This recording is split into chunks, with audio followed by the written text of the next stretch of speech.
اصحاب کہف کا کتا انسانی شکل میں.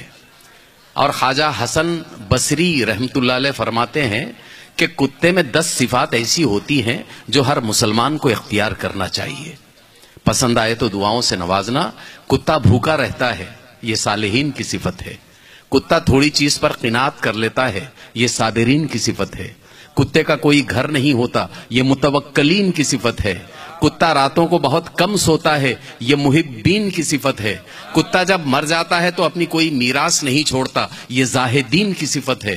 کتا اپنے مالک کا وفادار ہوتا ہے، یہ صادقین کی صفت ہے. کتا ادنا جگہ پہ رہنے کے لیے راضی ہو جاتا ہے، یہ متواضعین کی صفت ہے.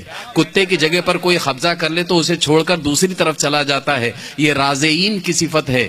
کتے کو مار کر پھر بلایا جائے تو فوراً آ جاتا ہے، دل میں مار کا کینہ نہیں رکھتا، یہ خاشعین کی صفت ہے.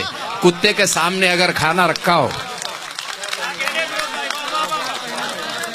کتے کے سامنے اگر کھانا رکھا ہو تو اس پر کبھی جھپٹتا نہیں، جب تک اس کو دیا نہ جائے وہ کبھی کھاتا نہیں، یہ مساکین کی صفت ہے. کتا جب ایک جگہ سے دوسری جگہ کوچ کر جاتا ہے تو پلٹ کر دوبارہ اس طرف دیکھتا نہیں، یہ مخرونین کی صفت ہے. کتے میں 10 صفات ایسی ہوتی ہیں جو ہر مسلمان کو اختیار کرنا چاہیے.